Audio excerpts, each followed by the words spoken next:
Welcome back to Palestine Bookshelf, everybody. Today we're going to be discussing an Al Jazeera documentary, 6 Days That Changed the Middle East, the 1967 Arab-Israeli War. And it it manages to pack a lot into 45 minutes. And in order to do so, it means that they have to make certain choices narratively. So one of the things that it does is build up Nasser and the power of the Egyptian army. They go back to 1948 and talk about the fact that the real threat was from the Egyptian army. That's not true insofar as they got very close to Tel Aviv. That's true. But the real threat, the most numerous and best trained military in 1948 was the Arab Legion, which was officered by British officers. They were fearsome. But Jordan had already done a secret deal with Israel that they were not going to leave the West Bank area. But if you look at how the West Bank is geographically and you look at the distance to Tel Aviv, if the Arab Legion had wanted to do a decapitation move and take out Tel Aviv, it could have been done very easily. So the idea was that everything depended upon the Egyptians is not true. The fact is the Egyptians got bogged down by some kibbutzim as they were coming up the Gaza Strip. It wasn't called the Gaza Strip then, it's called that now. But as they were heading towards Tel Aviv, they got held down by some really well trained kibbutzim. They had been training for war for years. Remember that. Israel had always been training for this. And as such, we're then able to get a narrative of Nasser, this pan-Arabist, someone who was going to restore prestige after 1948, and who had successfully stood down the Western powers during the nationalization of the Suez Canal in 1956.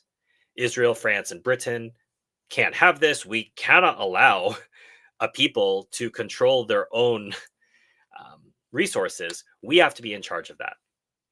And so they then concoct a situation in which Israel provokes Egypt, and then Britain and France come in. And humiliatingly, they are told by the then one of the two superpowers of the world, you will go home. You will not do this. Not that you will apologize, but you're leaving. Eisenhower tells this to Ben Gurion. Ben Gurion says, if I do this in the morning, in the afternoon, the Knesset will dissolve, something to that. Eisenhower says, that's your problem to Ben Gurion, which is what any American president should say. And, shocking, we don't have a president since Eisenhower who told the Israelis that something is your problem. That's something you have to fix. That has nothing to do with us. You provoked a fake war with the Egyptians, and you think that that's our problem. We're supposed to come in here and clean that up for you. So Nasser gains a lot of prestige after 1956 by successfully standing down the Western powers and Israel. And so his prestige grows. You also have to realize there's a United Arab Republic. There's a political union between Egypt and Syria at the time. So what's happening in Syria matters to the people in Egypt as well. And what ends up happening is the Israelis preemptively bomb after getting a green light from the Americans, which is not mentioned in this documentary. As I said, I think I've told you all before, I'm working on Tom Segev's massive 1967 book, and it's so comprehensive, I can't wait to talk to you about it. But that's not mentioned that Israel went to the US for a green light on this. It's tied in with the USS Liberty. I've done a whole lot of stuff on the USS Liberty. If you go to Palestine Bookshelf and you scroll down to 1967, you'll see all of the stuff that I've done on the USS Liberty. I'll put a link to that in the description. So when you're looking at 1967, you have US collusion. They knew that Israel was going to do a sneak attack. They do a magnificent job, aided by US reconnaissance. Whatever we can say about the Israelis on this particular attack, they did an excellent job. If their job is to wipe out the Egyptian Air Force, 80% of the Egyptian Air Force was wiped out. And the thing that they did not intend was that an Egyptian general would be near some of the bombings, and he would see this awesome firepower of the Israelis who'd now gotten air supremacy. And what happens is the Egyptians don't tell what has really happened to Syria and Jordan. They launch their attacks.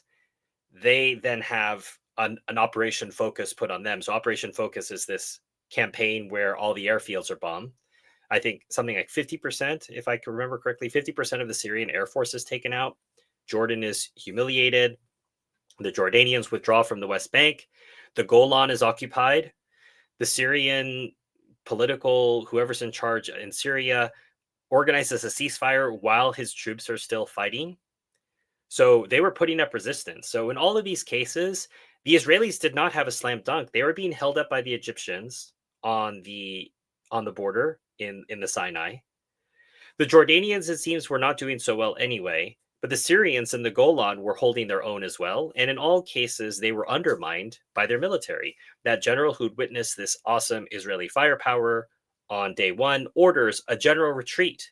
And so those forces that are holding the Israelis down have an organized retreat all the way back, and the Israelis just move in and take over the entire Sinai.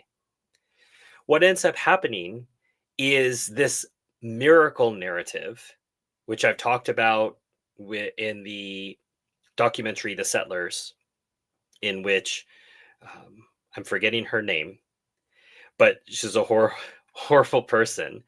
And she talked about this miraculous 1967. Daniela Weiss, that's her name, like arch settlement grandma. She talks about the miracle of 1967. There was no miracle. It was not a miracle. What happened was the US provided reconnaissance. They gave Israel the green light. Israel bombed. The Egyptian Air Force got air superiority. The Egyptians got scared, pulled back all their people. The Syrians had their Air Force blown up. They surrendered. The Golan's occupied. The West Bank's occupied. East Jerusalem's occupied. The Sinai is occupied.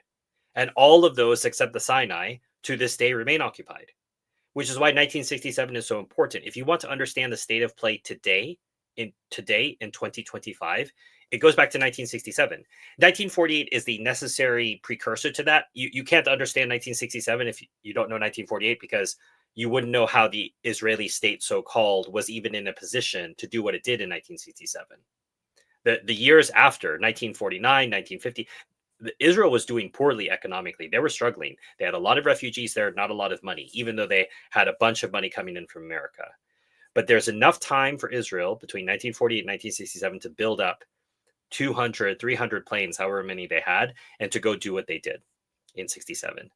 And as Tom Segev and other authors, Benny Morris talks about, there was a messianic intoxication that came over the population. So even leftists, the Mapam people, the labor people in the Israeli government, people who would normally be peaceniks, so-called, they got taken up by this. God gave us this victory and God gave us this land, and look, Eretz Israel is being reconstituted.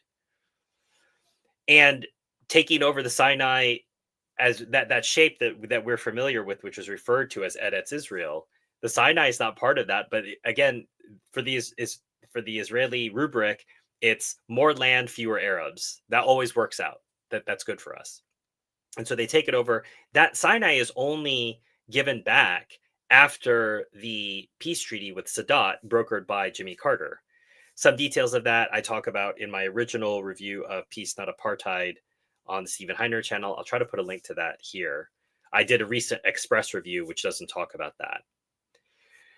But something else that is part of understanding where we are today is that Israel immediately, I want to say within days, it's certainly not within months, but within days or weeks, the first settlers move in, because they were being trained that this is something that we're going to have to do when the war comes. We have to take back over this land. We have to take a hilltop. We have to take this, and we're going to occupy the land that God gave us.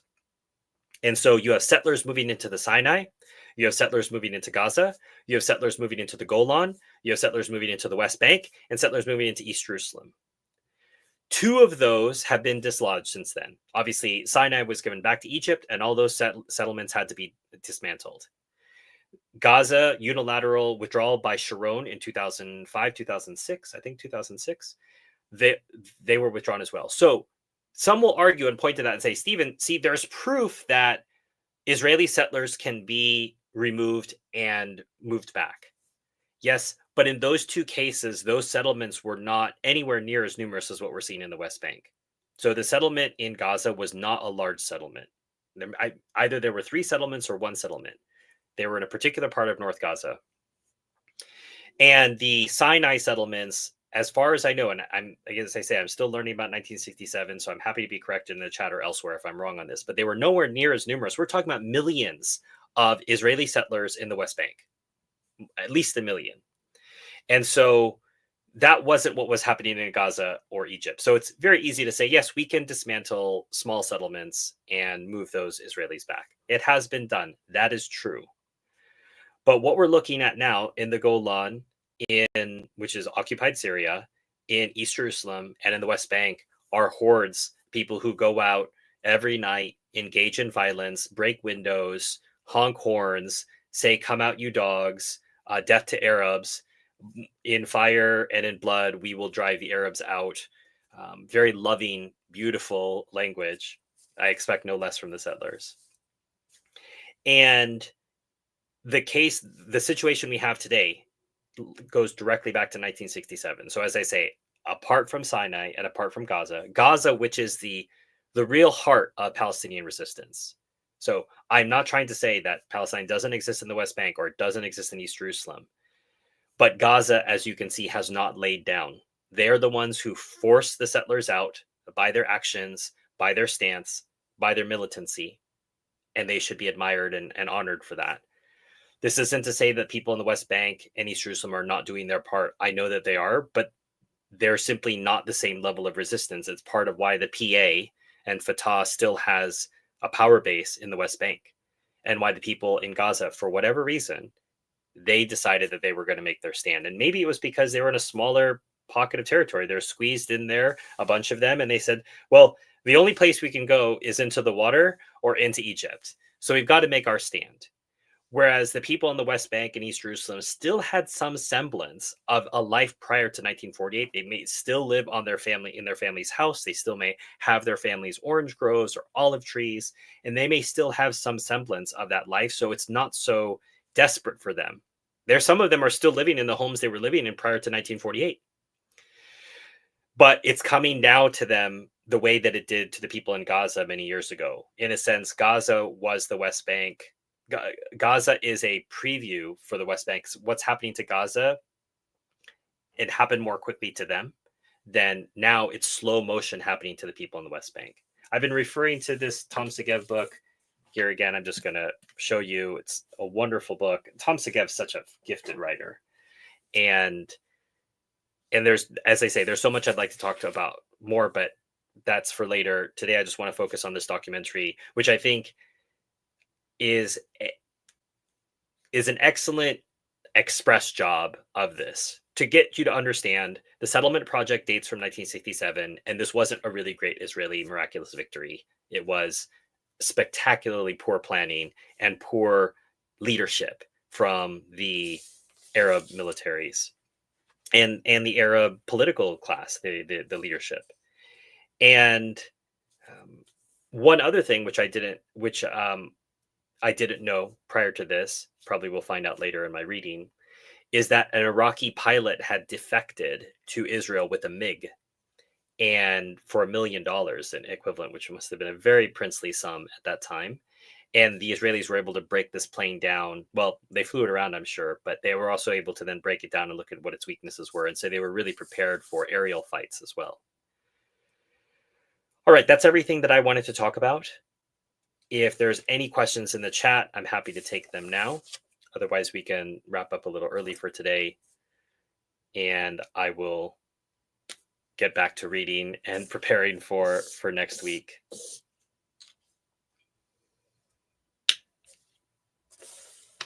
Okay, well, thank you all for taking the time to stop by. If you're watching this later on the replay, if you haven't had a chance to watch it, there's a link in the description as to where the documentary is. Take a watch. Al Jazeera, as always, class, very well done. interesting score slash music that's running in the background of it. But as I say, enough to give you the understanding of 1967 to talk about it a bit more intelligently in public. But there's still a lot to cover. And as I say, they had to gloss over some things that we'll be able to talk more about when I review Tom Segeb's book. All right. As always, thanks for stopping by. Remember that you one of the ways that you can support our work is by liking, subscribing, sharing this. You can also join my Patreon. Remember, too, that we support the Palestine Children's Relief Fund here, and the goal of the monetization of this channel, which hopefully we're marching to in 2025, the profits will go to the Palestine Children's Relief Fund. They help the children in Palestine get medical care that they could not otherwise get. I've also been mentioning the Hin Rajab Foundation as something for those of you who are more legally minded and want to support legal battles. They are doing great work as well. And my Amazon wish list, which is on my regular reviews, has books that I plan to read in the future. And if you'd like to effectively sponsor that video, you can do it for as little as the cost of a book. Just buy a book that you're interested in, and it will come to me, and I will then be able to review it in time. And I'm working on one of those sponsored books now, hopefully to do that by maybe not the end of this month, but by the beginning of next month. Thanks for stopping by, and we'll see you next time.